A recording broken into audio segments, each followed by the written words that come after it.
Well, it appears this proposal of a European Super League, which poses an existential threat to football as we know it, is going ahead. Brian Swanson, what can you tell us? Yeah, we promised that we expected developments, and we have had it in the last couple of minutes. A statement leading European football clubs announce new Super League competition. It says 12 of Europe's leading football clubs have today come together to announce they have agreed to establish a new midweek competition, the Super League, governed by its founding clubs. Who are the founding clubs? Confirmation: AC Milan, Arsenal, Atletico Madrid, Chelsea, Barcelona, Inter Milan, Juventus, Liverpool, Manchester City, Manchester United, Real Madrid and Tottenham Hotspur have all joined as founding clubs.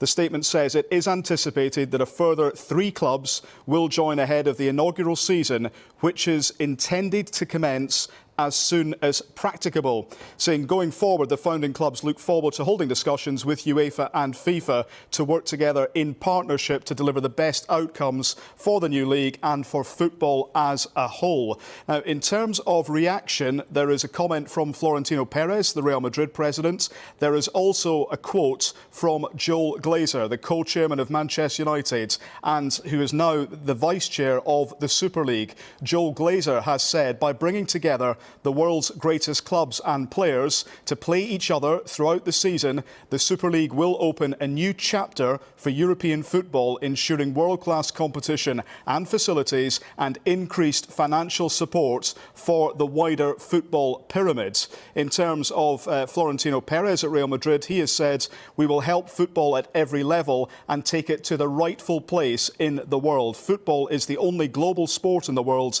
with more than 4 billion fans, and our responsibility as big clubs is to respond to their desires. Andrea Agnelli, the chairman of Juventus and the vice chair of the Football League, has also said, and he's spoken about the representative of billions of fans across the globe. There seems to be a running theme here. So this is confirmation. The statement coming from the clubs, they are founding clubs.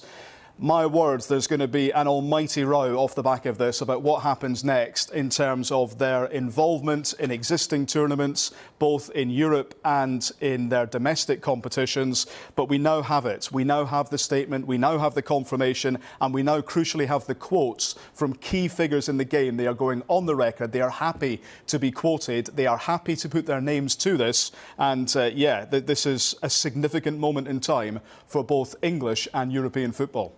Oh, this is absolutely extraordinary, isn't it? We've seen the depth of the opposition this evening. The Prime Minister, legends of the game like Sir Alex Ferguson voicing their opposition.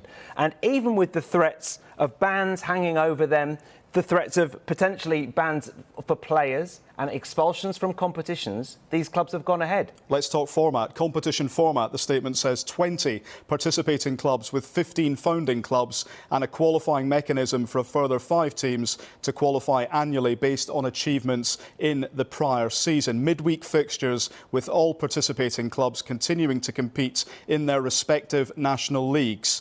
OK, so the interesting point here is that in their format, they believe they will continue to be allowed to participate in the Premier League. It's going to be interesting to hear more from the Premier League on this, because let's not forget what they said. They condemned the proposal. Richard Masters wrote to all 20 clubs earlier and said he wanted those clubs to walk away who were in discussions about this proposed Super League.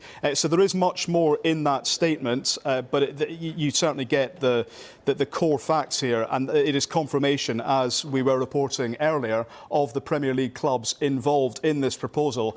Big questions now about what is going to happen to them, both in terms of the Premier League, in terms of the existing European competitions, such as further European Championships, World Cups at FIFA, what happens to the players there? Because at the moment, this is still an unregulated competition.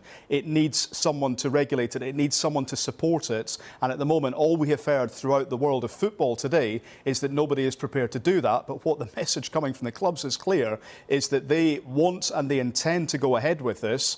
And they are wanting to work with UEFA to reach some sort of an agreement going forward. But wow, yeah, this is significant.